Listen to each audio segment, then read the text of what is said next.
Rob Reiner once whispered to me, "If anything happens to me, it wasn't an accident." At first, I didn't fully understand what he meant. I had worked for the Reiners for years, seen their lives from the inside. The way Hollywood glosses over reality with a bright smile, a joke, a perfectly timed laugh. But beneath the polished veneer, there were undercurrents, tensions, warnings, and moments that now, in hindsight, feel like harbingers of tragedy. Those words haunted me for months, and then Sunday night happened. Rob and Michelle were gone, stabbed inside their Brentwood estate. Their son, Nick, was arrested almost immediately, charged with first-degree murder. The world was stunned. I wasn't, because I had seen the cracks. I had heard the whispers, and I knew things that no one outside their inner circle would believe.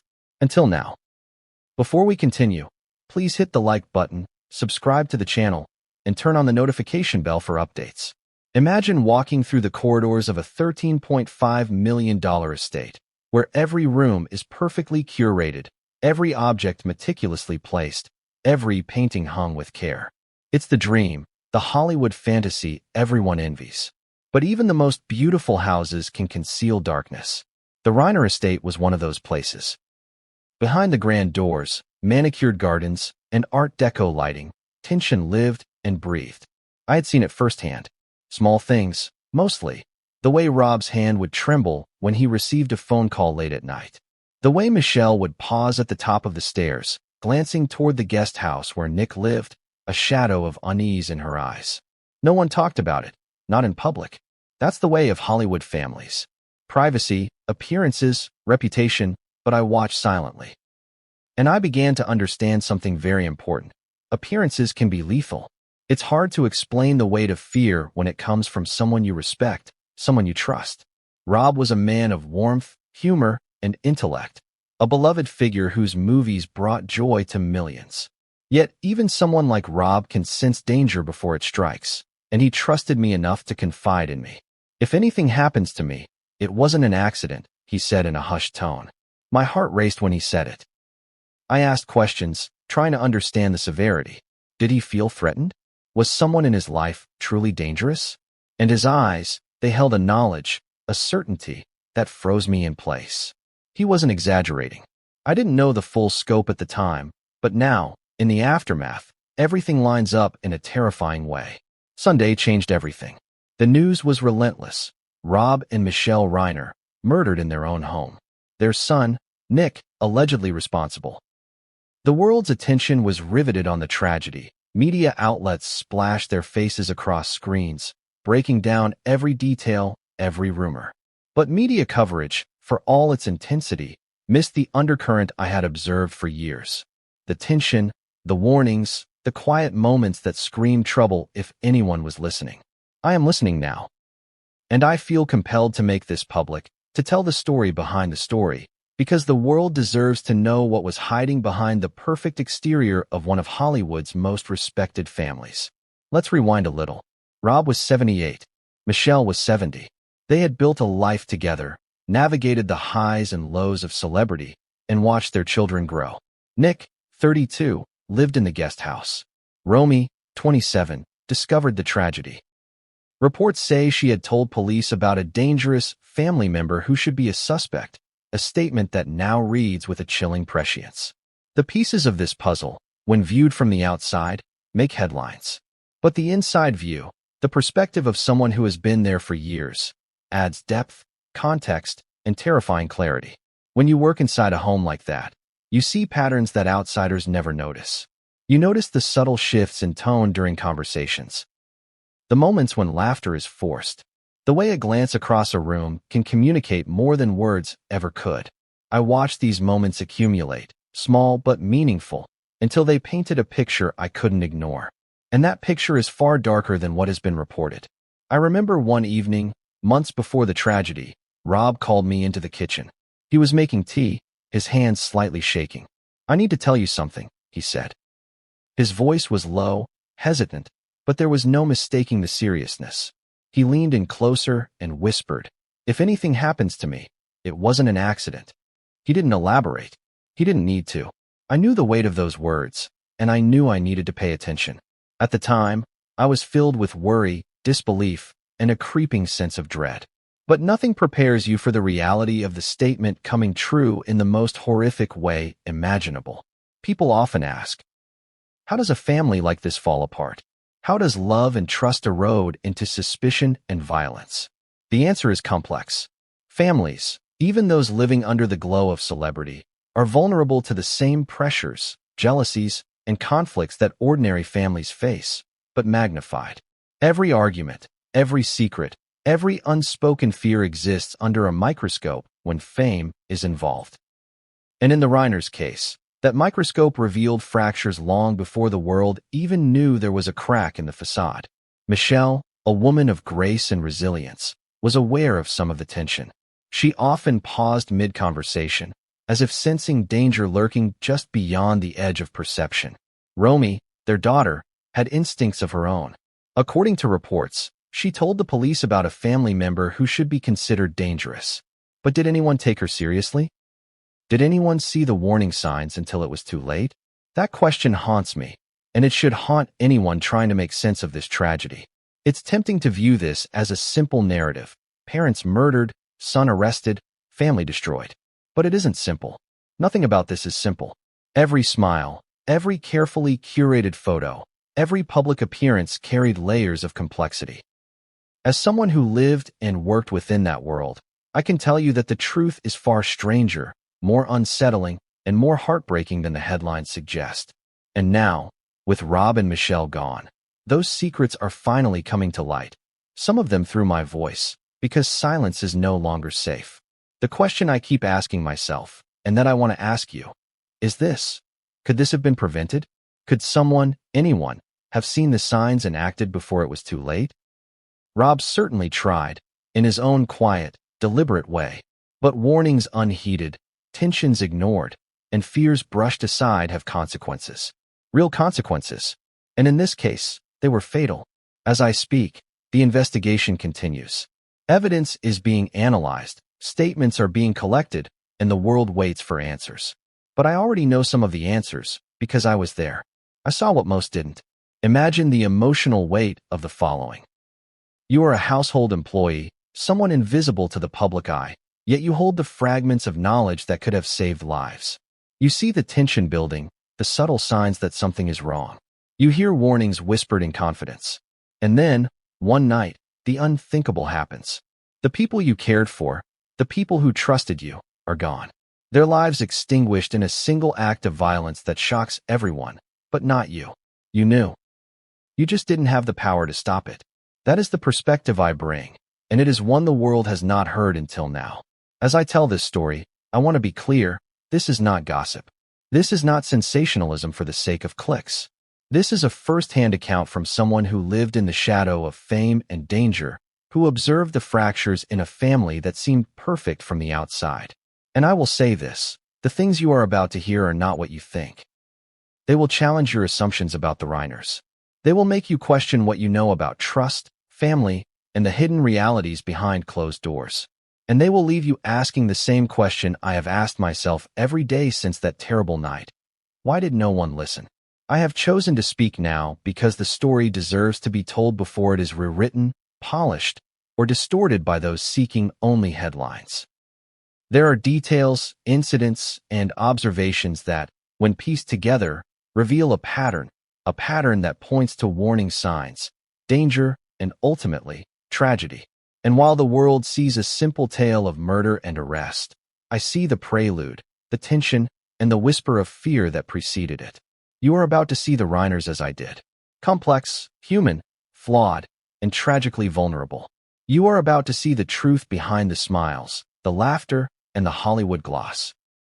Rob Reiner's life was one of contrasts. To the world, he was the consummate Hollywood figure. Actor, director, producer, and an icon whose work had shaped generations. From This Is Spinal Tap to A Few Good Men, his name carried weight, respect, and a certain warmth that made him seem almost untouchable. People saw his films and thought they knew him.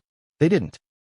The public rarely sees the private struggles that shape a person, and in Rob's case, those struggles were masked by laughter, wit, and a carefully curated public persona. Behind closed doors, however, there was a different story, one of quiet tension, whispered warnings, and familial fractures that few could have anticipated. I remember the first time I met him. It was early in my tenure as a household assistant, and I was immediately struck by his presence. Rob was larger than life. Not physically imposing, but in his energy, his charm, the way he could command a room without ever raising his voice. He was magnetic. And yet, beneath that charm, there was something else, a quiet awareness, a vigilance that hinted at an understanding of the world that was sharper than it appeared. You could see it in the way he moved, the way he listened, the way he watched people. It wasn't paranoia, it was caution. He had learned to read situations and people, to anticipate problems before they escalated. And in the context of his family life, that caution would prove to be tragically prescient. Rob's wife, Michelle, was the counterbalance to his intensity. She had a warmth that was softer, a nurturing energy that brought balance to the household. Yet, even she carried the weight of worry, often in ways subtle enough that outsiders would never notice. The two of them, together, created a home that looked perfect from the outside. Elegant, welcoming, filled with laughter and shared memories. But perfection, as it often does, concealed danger. The children, Nick and Romy, each had their own dynamics that added layers of complexity to the household. Nick, living in the guest house on the estate, was a presence both close and distant. Romy, the daughter who would later discover the tragedy, had her own perceptiveness and instincts. From the outside, this family looked like a tight-knit unit. From the inside, there were undercurrents of tension, moments of silence that spoke volumes, and warnings that were often brushed aside. I recall an evening several months ago when Rob and I were in the kitchen. He had been unusually quiet all evening, stirring his tea absent-mindedly. Then he looked at me and said, "If anything happens to me, it wasn't an accident." There was no levity in his tone, no jest. Just a quiet, pressing warning. I remember the chill that ran down my spine, the immediate sense of responsibility I felt, knowing that his words carried weight, that they were a plea as much as a statement. This legacy, the public persona and the private reality, was something I watched unfold over years. It wasn't just about fame or fortune. It was about the pressures of family, the invisible dynamics that can drive wedges between people, and the fragile nature of trust. The Reiners, despite their public image, were not immune to these pressures.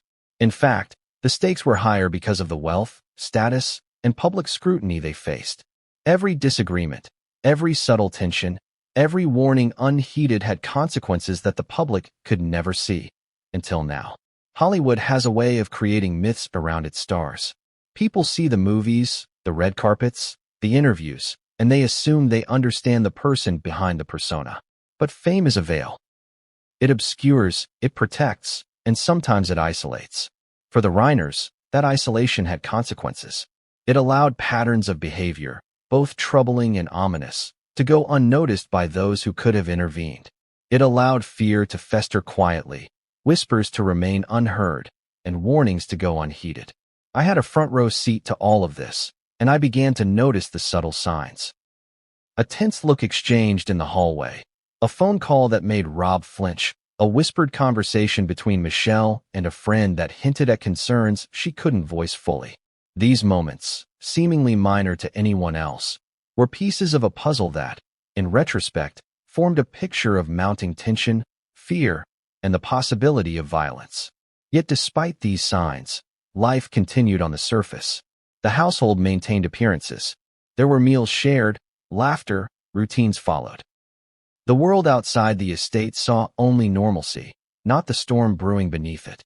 This duality, the facade of perfection and the reality of underlying tension, is at the heart of the Reiner legacy.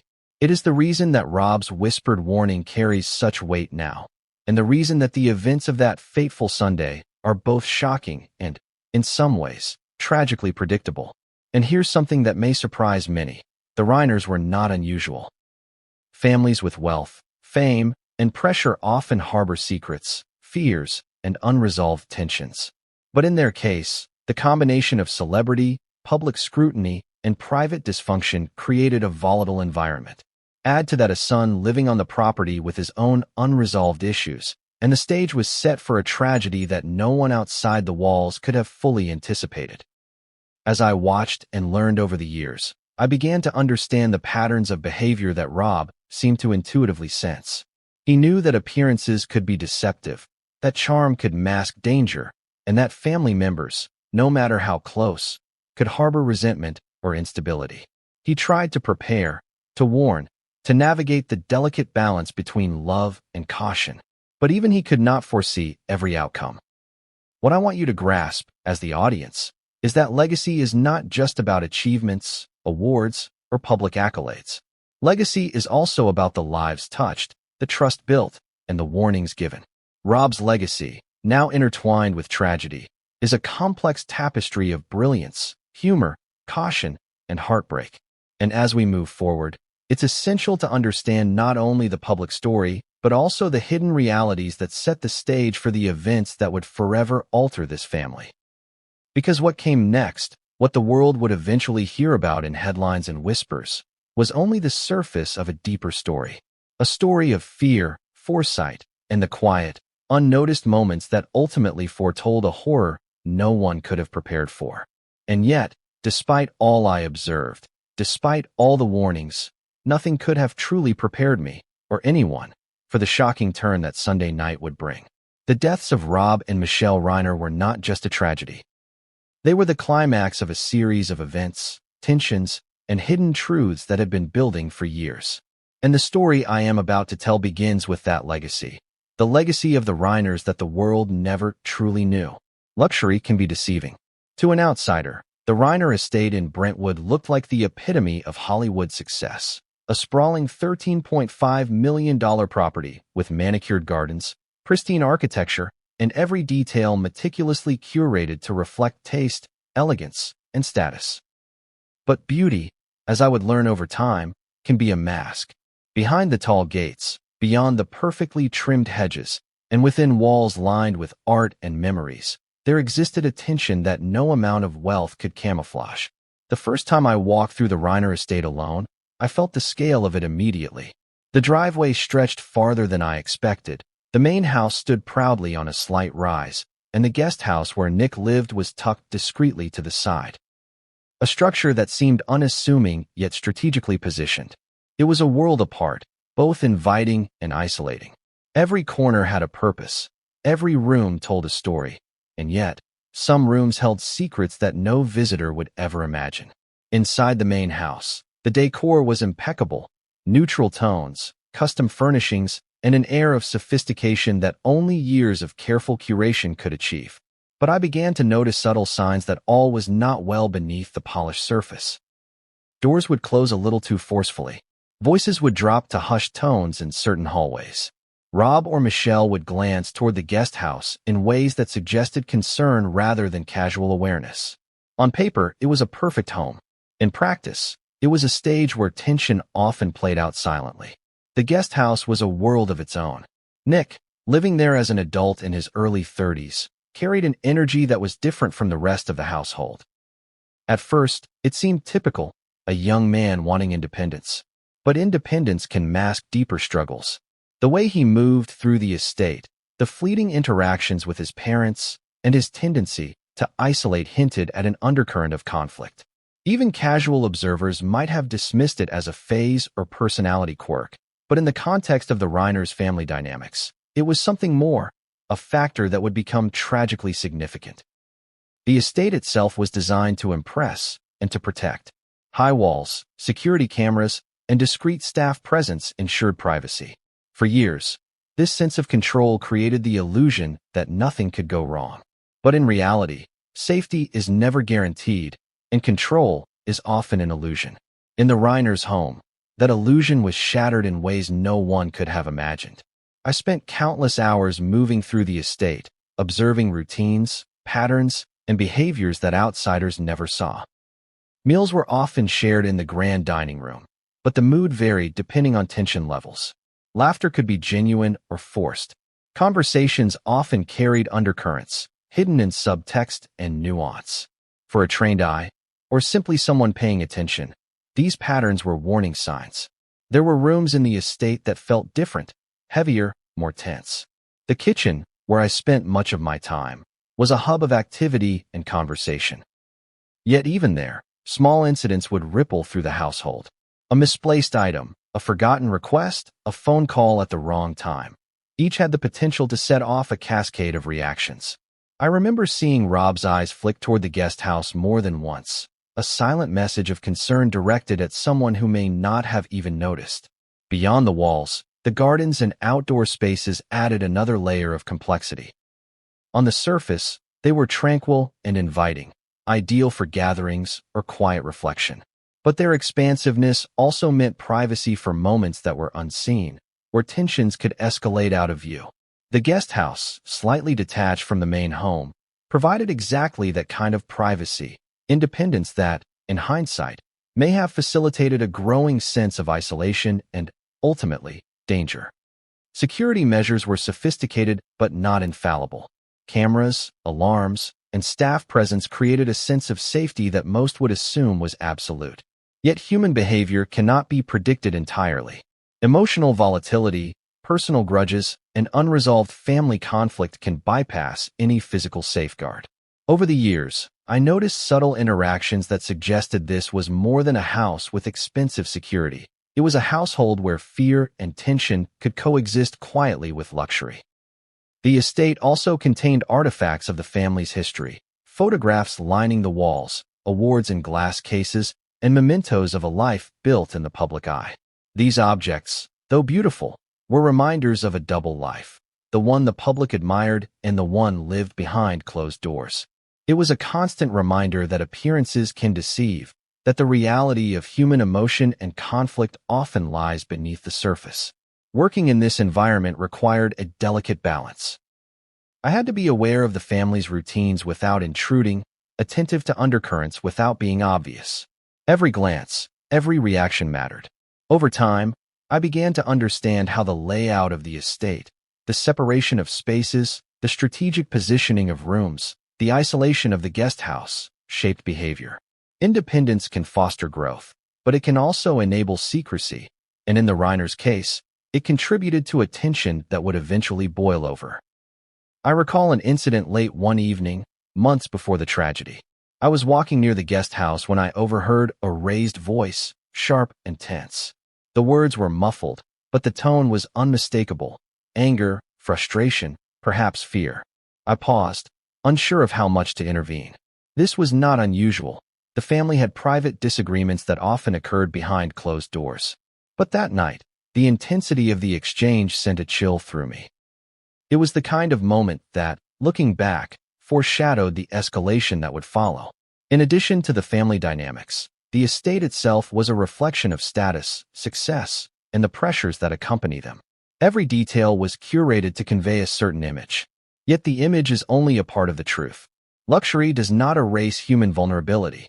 Walls can be high, security can be advanced, and appearances can be flawless, but the most private of human conflicts, resentment, fear, and mistrust, cannot be contained.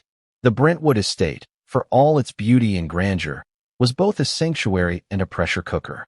Within its walls, love, loyalty, and fear existed side by side. The family's public image suggested harmony. The private reality, as I witnessed, suggested something far more complex.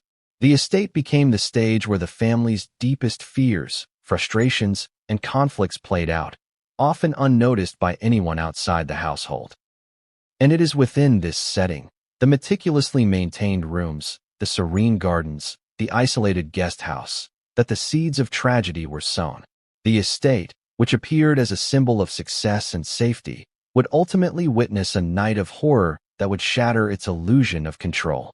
But what happened within these walls, the events that led to the fateful night, and the warning signs I observed, those are the pieces of the story that most people will never see in headlines. They are the hidden currents that I am revealing now. Because the Brentwood estate was more than a home. It was a silent witness, a keeper of secrets, and a backdrop to a tragedy that would shock the world. She stayed silent for decades, but today, she breaks her vow. That's what I am, in many ways. The invisible observer, the keeper of truths that no one outside these walls could possibly understand. I was there for years, watching, listening, and witnessing the rhythms of a household that appeared perfect to the public but was anything but behind closed doors. My story begins not with the tragedy itself, but with the years leading up to it, the subtle patterns, the whispered warnings, and the moments that would later reveal their fatal significance. When I first started working for the Reiners, I was struck by the contrast between their public and private personas. Rob, known for his humor and charm on screen, was different at home. He was kind, yes, but also deliberate, cautious, and highly aware of everything happening around him. Michelle, with her warmth and poise, carried a quiet strength that balanced the household. Yet even she had moments where concern flashed across her face in ways I could not ignore. Observing them was like watching a carefully choreographed performance. Except the tension underneath sometimes threatened to unravel the script entirely. It wasn't long before I began noticing the little things, the subtle cues that told a story the world would never see. A sharp glance exchanged in a hallway. A sudden hush when a particular subject arose. The way Rob would pause mid-conversation, almost as if calculating the risk of speaking further. At first, I brushed it off as the nuances of a high-profile household. But as the months turned into years, the patterns became impossible to ignore. They were not quirks, they were warnings.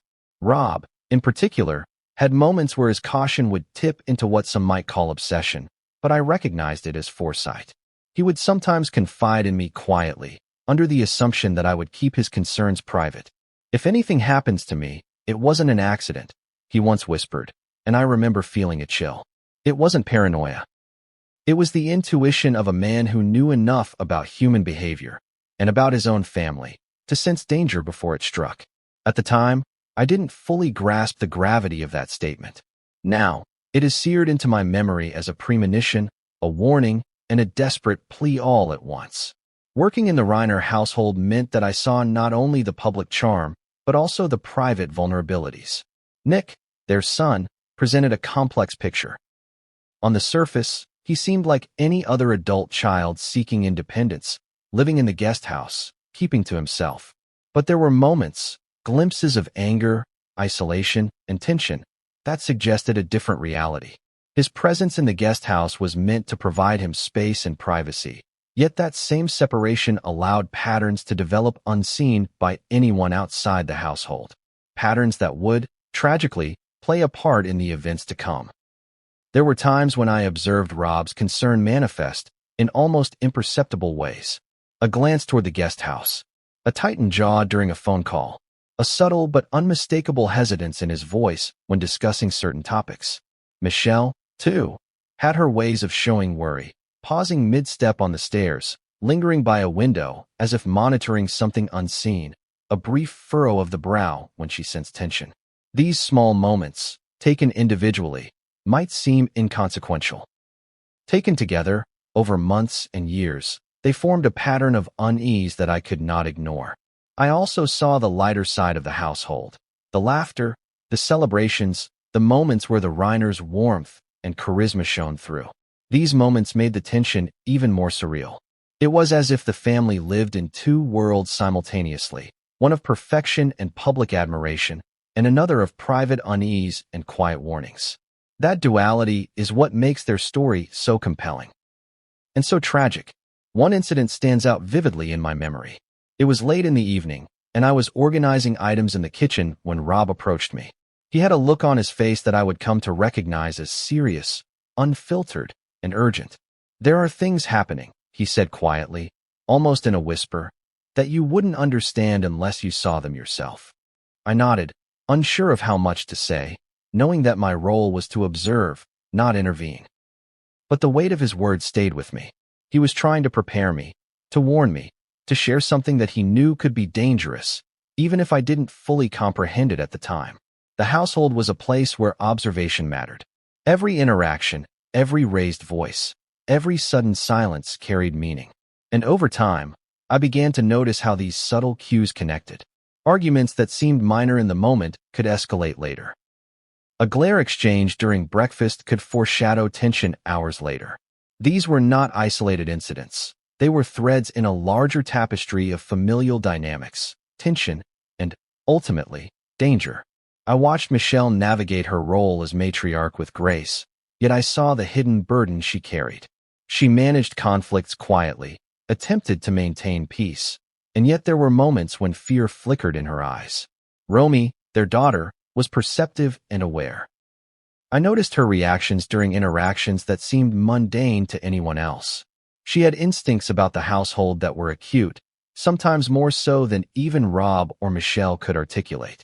And these instincts, later validated by her discovery of the tragedy, were critical pieces of the puzzle. The years I spent in the household gave me an insider's perspective that no one else could have. I saw the rise and fall of arguments, the small victories and losses of trust, the unspoken tensions that built up slowly over time. I observed the ways that wealth, fame, and family dynamics intersected, sometimes amplifying stress, sometimes masking deeper problems. And I came to understand that tragedy does not strike randomly. It often grows quietly, nurtured by small missteps, ignored warnings, and the complexity of human emotion. Throughout my tenure, I felt a growing responsibility. I could see warning signs that no one else seemed to notice, and yet I was bound by my role, my vow of discretion, and my own sense of self-preservation. But that silence became unbearable when I realized that those warnings were not just theoretical, they were precursors to real danger. My loyalty to the Reiners, to the household, and to the trust they placed in me had to be balanced against the moral imperative to speak. In the days leading up to the tragedy, the tension in the household was palpable. Small disagreements seemed charged, glances were more pointed, and the air itself felt heavier. I remember the anxiety that would grip me as I moved through the rooms, the feeling that something was brewing just out of sight. It was a quiet dread, a sense of inevitability that I could not shake, and that would ultimately be confirmed in the most horrifying way imaginable.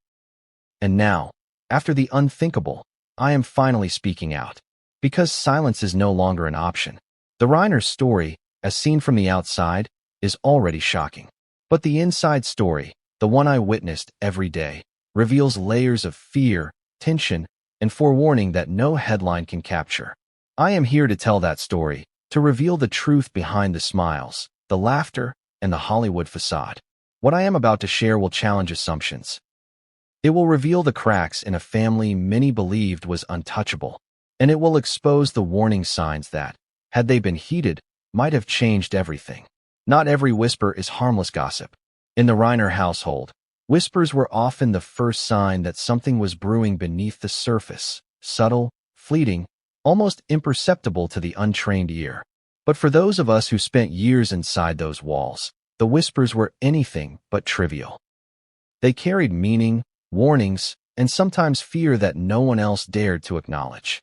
It began with the way people spoke when they thought no one was listening.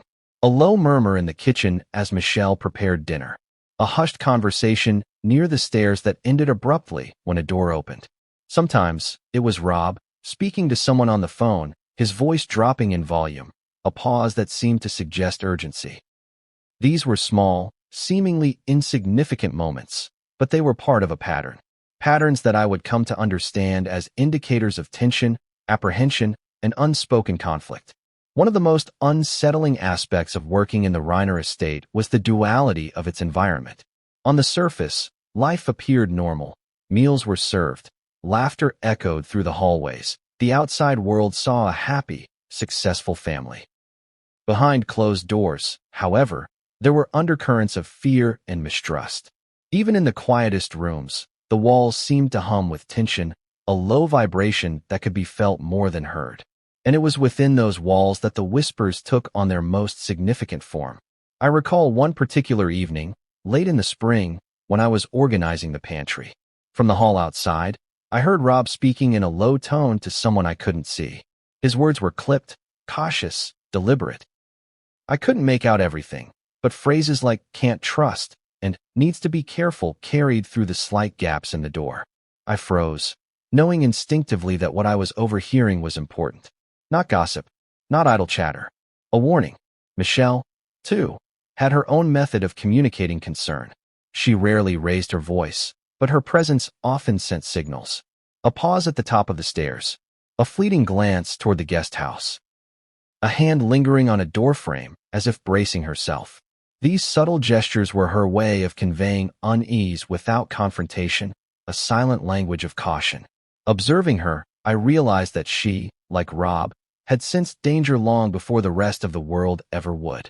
Nick, living in the guest house, added another layer to the whispers. His presence, isolated yet constant, created tension in ways that were not immediately obvious.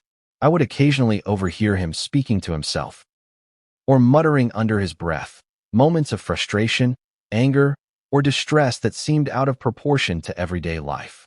It was clear that he was struggling internally, and these struggles, while not visible to the casual observer, contributed to the overall atmosphere of unease. The whispers were not limited to words. They manifested in body language, glances, and subtle interactions. A look shared across the kitchen table, a sudden withdrawal from conversation, a hand gripping a railing a little too tightly. Over time, these signals became a language in themselves, one I learned to interpret with increasing accuracy. They were the unspoken warnings, the early indicators that something was amiss. I remember a day when Rob approached me quietly, his expression unusually serious. "You hear them too, don't you?" he asked. I knew immediately what he meant. The small, seemingly innocuous murmurs, the tension that clung to the air, the undercurrents of conflict that threatened to erupt. I nodded, and he gave a brief, almost imperceptible sigh. "Good," he said. "Just keep watching. Be aware. Sometimes the smallest whisper is the loudest warning." This idea, that whispers carry weight, was reinforced over time. Minor disagreements could escalate without warning. A hushed comment in the wrong place could ignite a chain reaction of fear and anger. The household became a delicate ecosystem of observation, vigilance, and anticipation. And as someone who lived within it, I felt both responsibility and helplessness.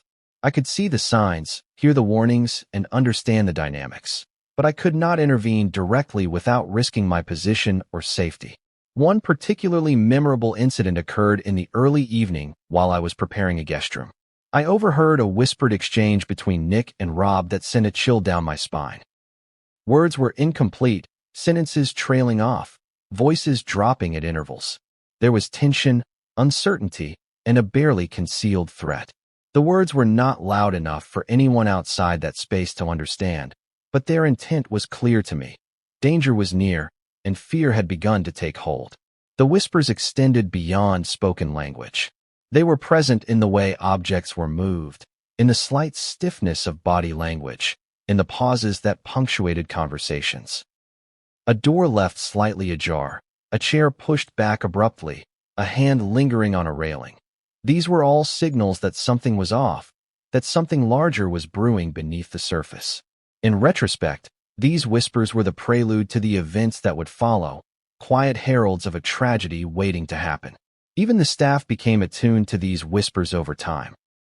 We learned to observe without drawing attention, to listen without intruding, and to understand the subtle messages embedded in gestures and tones. It was a skill born of necessity, a survival mechanism within a household where appearances were everything and truths were carefully hidden. But the most chilling whispers were those directed at me directly, in confidence. Rob occasionally spoke in a low voice, sharing his fears and observations in ways he trusted only me to hear. Michelle, too, would occasionally convey concern, often without words, through gestures or fleeting looks that communicated urgency and unease. These were the moments that left an indelible mark on me, the whispers that hinted at a reality far darker than the public could imagine. And then, there were the whispers I could not ignore, the warnings embedded in everyday interactions that foreshadowed the tragedy to come. Each one, a fragment of a larger story, slowly coalescing into a picture that was impossible to dismiss. The cumulative weight of these whispers created a tension that could be felt by anyone sensitive to the household's rhythms. I felt it constantly, a low hum of apprehension that never fully dissipated. The Reiners' home, with all its beauty and elegance, became a vessel for these whispers. They echoed through the hallways, carried meaning beyond their sound, and revealed truths that words alone could not convey. It was within this environment, steeped in quiet signals and subtle warnings, that the first cracks in the household's facade became evident. And those cracks, though unnoticed by most, were signs of a deeper fracture. A fracture that would ultimately culminate in the horror of that fateful Sunday night, when the whispers transformed into cries and the warnings into irreversible tragedy. Because what I had observed, and what the world would soon witness, was not random. It was the result of a slow, dangerous accumulation of tension, mistrust, and unheeded caution, an escalation that no one outside the walls could have anticipated. She said there was someone in the family we should all fear. At the time, I didn't know how deep that danger ran, or how devastating it could become. But over the years, the warning signs were there, subtle, almost imperceptible, but to those of us who lived within the Reiner household, they were impossible to ignore. The tension surrounding this individual wasn't always obvious, but it was always present, like a storm cloud slowly gathering on the horizon, waiting for the perfect moment to unleash its fury. Nick. That was the name that carried weight in hushed conversations, in glances exchanged, and in the quiet corners of the estate where warnings were whispered. On the surface, he seemed like any other adult child living at home, independent yet tethered, ambitious yet restless. But beneath the surface, there were signs that something more troubling was brewing. Anger, isolation, sudden mood swings, and moments of intense frustration. These were all pieces of a puzzle that pointed to instability. And for those of us watching, it was impossible to ignore. I first began noticing these patterns during casual interactions. Nick's presence in the guest house allowed him a degree of freedom that most would envy, yet that same separation created an environment where small grievances could fester. Arguments would spill over, voices raised in anger that quickly vanished when adults approached. The tension was like a live wire, a current running through the house that could ignite at any moment. It wasn't paranoia to notice it, it was observation. And I observed enough to recognize danger when I saw it. Rob, aware of this dynamic, carried a quiet vigilance. He would pause mid-conversation, glance toward the guest house, and his face would tighten just slightly, a subtle expression of concern that went unnoticed by most. Michelle, too, had her moments of apprehension. I watched her hesitate at the stairs, glance toward the windows, or suddenly change the subject when Nick was mentioned. It wasn't dramatic or overblown. It was careful, deliberate, protective behavior, the kind of behavior a family adopts when danger is not theoretical but real. There were instances where Nick's behavior escalated, subtle at first, then more pronounced. A slammed door, a sharp retort, a tense conversation that ended abruptly. These incidents, while seemingly minor to outsiders, were part of a pattern that, over time, became impossible to ignore. Even the staff began to recognize the warning signs. The way he could shift from calm to irritable in moments, the intensity in his eyes during certain exchanges, the undercurrent of frustration that permeated his interactions. I recall a particular evening when the tension reached a peak. Rob had asked Nick to handle a minor task, something simple and routine, yet the response was explosive. Words were sharp, voices rose, and the air in the room became charged with an intensity that was almost physical. Michelle intervened quietly, attempting to defuse the situation, but the volatility was palpable. It was the kind of moment that leaves you holding your breath, aware that the smallest spark could ignite something much larger. This volatility wasn't limited to anger alone. There were moments of withdrawal, of brooding silence, and subtle manipulations, interactions that suggested both resentment and a desire for control. These behaviors, while perhaps familiar in some families, were amplified by the environment of wealth, status, and isolation. The Reiners' estate, while beautiful and secure, could not shield them from the emotional turbulence that simmered within their own family. Over time, I began to understand that Nick's behavior was not just a series of isolated incidents. It was a consistent pattern of instability and tension. And the more I observed, the more I realized that Rob's whispered warning, the one I had heard years earlier, was connected to this very dynamic. When he said, "If anything happens to me, it wasn't an accident," he wasn't speaking in general terms. He had identified the potential for danger within his own home, within his own family, and he had entrusted me with a fragment of that knowledge, a fragment that I am revealing now because silence is no longer safe. The most chilling realization came in the months leading up to the tragedy. There were moments when the intensity of Nick's behavior escalated in ways that suggested not just anger, but a capacity for harm.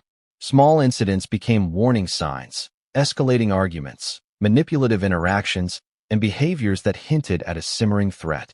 For someone like Rob, who had spent a lifetime reading people and understanding human behavior, these signs were unmistakable. And yet, even with his experience and caution, he could not fully prevent what was coming. Michelle, too, recognized the danger, even if she could not articulate it fully. There were conversations she had with friends, fleeting remarks that suggested concern, subtle changes in her demeanor, and moments where she seemed to brace herself for something she could not name.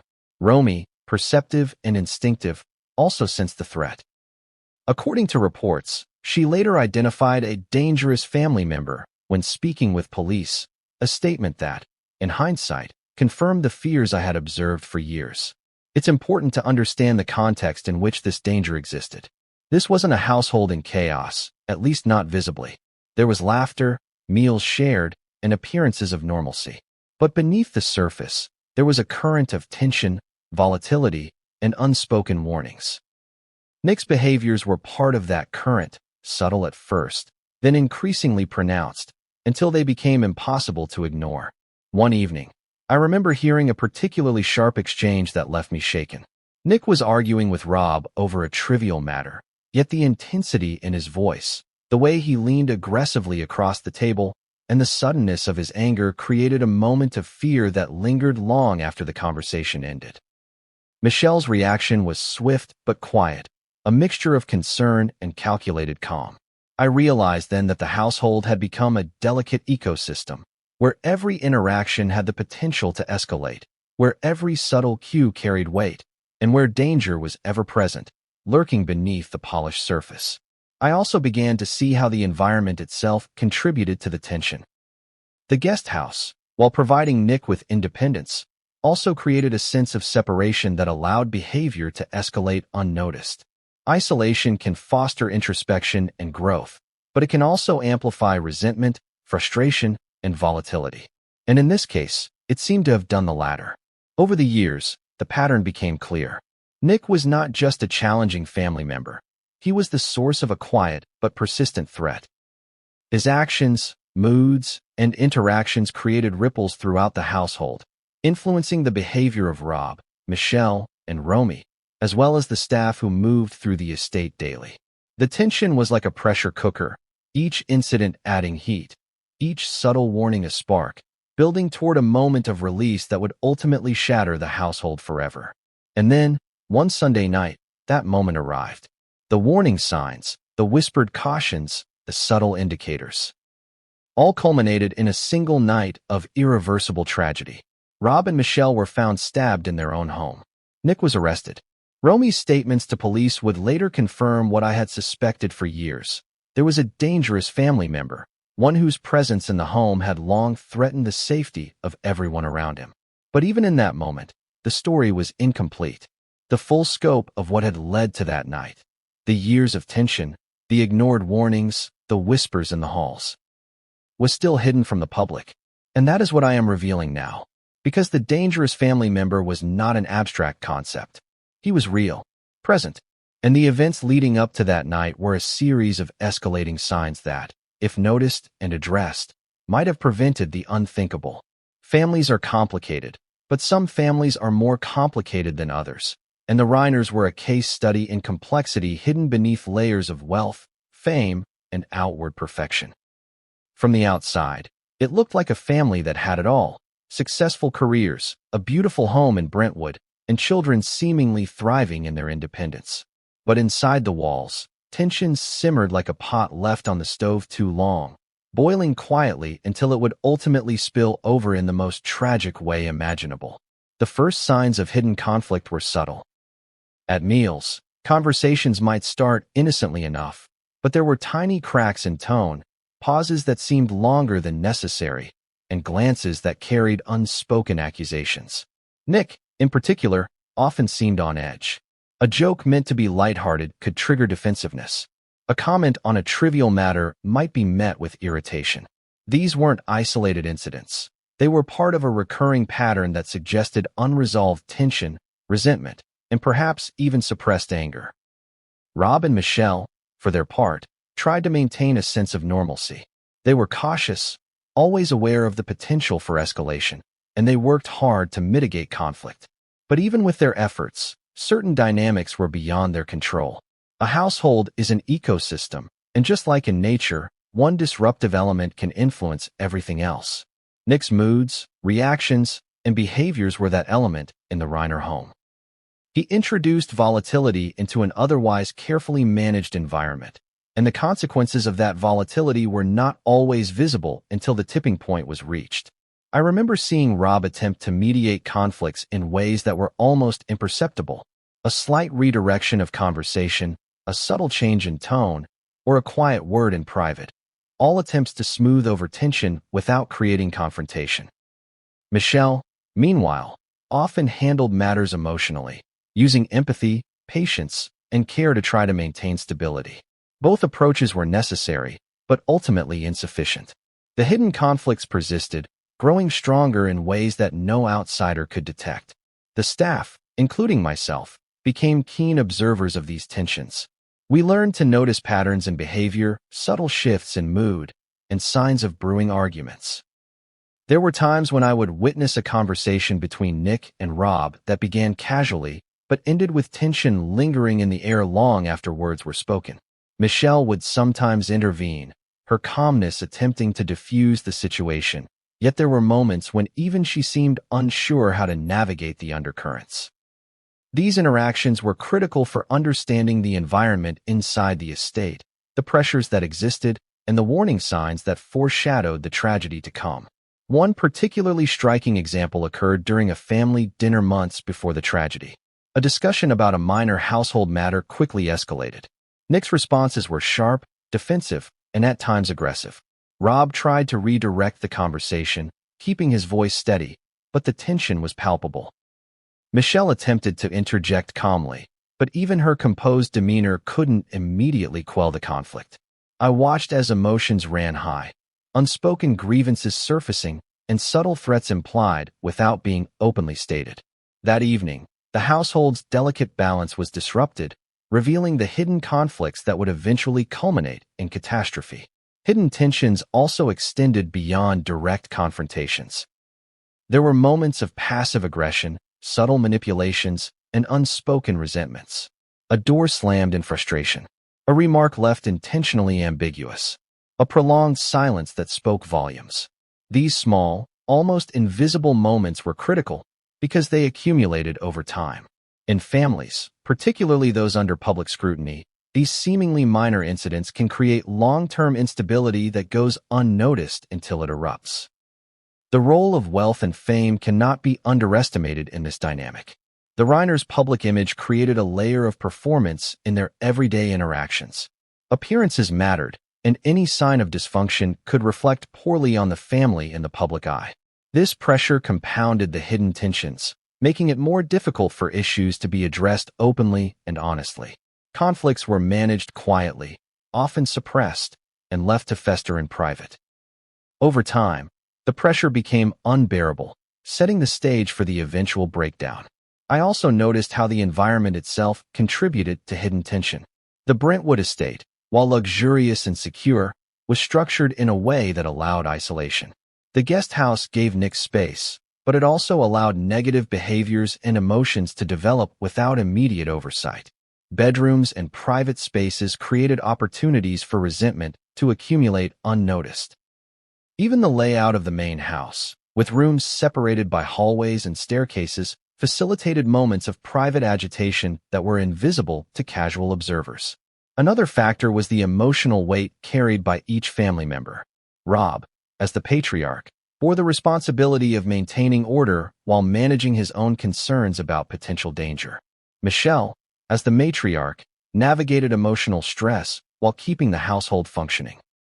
Romy, observant and perceptive, often sensed tension before it manifested openly. And Nick, with his own unresolved issues, became both a source and a victim of these hidden conflicts. Each person's emotional state influenced the others, creating a complex interplay of stress, fear, and volatility. I recall an incident where a minor disagreement over household chores escalated into a tense confrontation that left the room charged for hours. The argument seemed trivial on the surface, but underlying resentments and past grievances were the true fuel. The way emotions were suppressed and then released in these moments became a pattern, a dangerous cycle that increased tension and instability over time. By the time of the tragedy, these hidden conflicts had reached a critical point. Small incidents, whispers, and warnings that had accumulated over years finally converged into a perfect storm. What had been contained, managed, or overlooked could no longer be controlled. The underlying tensions, if unseen by outsiders, were glaringly obvious to anyone who had lived inside the estate, witnessed the interactions, and understood the subtle signs. And yet, even in the face of these hidden tensions, Rob and Michelle continued to strive for normalcy, trying to maintain their roles as loving parents, respected public figures, and careful household leaders. Their efforts, however, could not overcome the escalating volatility that had been building in secret. The danger, the warning signs, and the subtle indicators all pointed to an impending crisis. It was a quiet pressure cooker, an environment where hidden conflicts multiplied, intensifying the risk of a catastrophic outcome. And tragically, that outcome arrived with shocking suddenness one Sunday night, because the hidden tensions that had been simmering for years were no longer hidden. They had erupted in the worst possible way, shattering lives, breaking trust, and leaving questions that the world would struggle to answer. No one expected Sunday to end in horror. To the world, it was just another quiet day in Brentwood, a day of routines, of family meals, of laughter and conversation that seemed ordinary. But inside the Reiner estate, under the carefully curated exterior, tension had been simmering for years. That night, all of it would explode. It started like any other evening. Rob and Michelle followed their usual routine, preparing for dinner, catching up on messages, and moving through the house with practiced ease. Romy, 27, was elsewhere, going about her day, unaware of the storm that was quietly assembling under the roof she called home. Nick, living in the guest house, had spent much of the day isolated, his mood fluctuating between brooding silence and bursts of agitation. On the surface, nothing seemed out of place. But those of us who had spent years inside the household knew the signs. A tension in the air, a heaviness in the rooms, the subtle movements and glances that hinted something was off. Rob and Michelle were reportedly in the main house when the first signs of escalation appeared. Small disagreements, the kind that might normally be dismissed, became heated exchanges. Voices raised, not to an unbearable level, but enough to signal emotional intensity. The usual calm that Rob and Michelle cultivated was beginning to crack under the strain. Every glance toward the guest house carried meaning. Every pause in conversation hinted at unspoken fears. Nick, meanwhile, had been restless throughout the day. The guest house, meant to give him independence, became a place of isolation where his frustrations brewed unchecked. His interactions with the rest of the household had been sporadic, sometimes brief, sometimes loaded with tension. On this day, the signs of internal volatility were more pronounced than usual. A slammed door, a muttered phrase, a sudden, sharp movement. Each small act contributed to a growing sense of foreboding, a warning that something was about to erupt. By evening, the household dynamics had reached a tipping point. Rob attempted to maintain order, speaking calmly, redirecting conversations, and attempting to de-escalate tension where possible. Michelle, as ever, tried to mediate, using empathy and patience to soothe frayed nerves. But the underlying conflicts, the hidden resentments, and the accumulated frustrations were too powerful to contain. The first moments of violence, as later reports indicated, were swift and shocking. Rob and Michelle were found stabbed to death in their Brentwood home. The circumstances of the attack shocked the world. A father and mother, prominent figures in Hollywood, killed in their own estate by someone close to them. Nick, their 32-year-old son, was arrested that night and charged with 2 counts of first-degree murder. The tragedy was immediate, undeniable, and horrifying. Romy, the daughter, discovered the bodies. According to reports, she told police that there was a dangerous family member who should be a suspect. Her instincts, honed over years of observing family dynamics, had been correct. The danger she had sensed, the tension she had witnessed, had been real, and it had manifested in the most devastating way possible. The aftermath of that night revealed more than just the crime itself. It exposed years of hidden conflict, unheeded warnings, and subtle patterns of behavior that had gone unnoticed by anyone outside the household. Rob's earlier warning to me, "If anything happens to me, it wasn't an accident," was suddenly horrifyingly clear. He had sensed the potential for violence long before it occurred, and his words were a plea, a warning, a grim premonition. The estate, once a symbol of safety and luxury, became a crime scene. Police investigations, media coverage, and public speculation began immediately. But no headline could capture the depth of what had been building in that household for years: the simmering tension, the volatile dynamics, and the quiet signs of danger that had been invisible to the outside world. Even in the chaos, the human elements of the story were stark. The tragedy was not just a news item. It was the result of complex family dynamics, years of hidden conflict, and the subtle escalation of danger that culminated in a single, catastrophic night. For those of us who had been inside the household, the horror was intensified by recognition. We had seen the patterns, understood the warning signs, and watched the threads of conflict weave into a tapestry of impending disaster. There were also moments of haunting clarity. I remembered earlier incidents, the whispered warnings, the subtle signs of agitation and unrest. Each memory now carried weight, each moment a missed opportunity to intervene, each warning a grim reminder of what might have been prevented. The tragedy was the climax of years of tension, a heartbreaking validation of every concern, every fear, every observation I had kept to myself for so long. Romy's discovery of her parents' bodies added another layer of trauma. To find your parents in such circumstances, especially after having since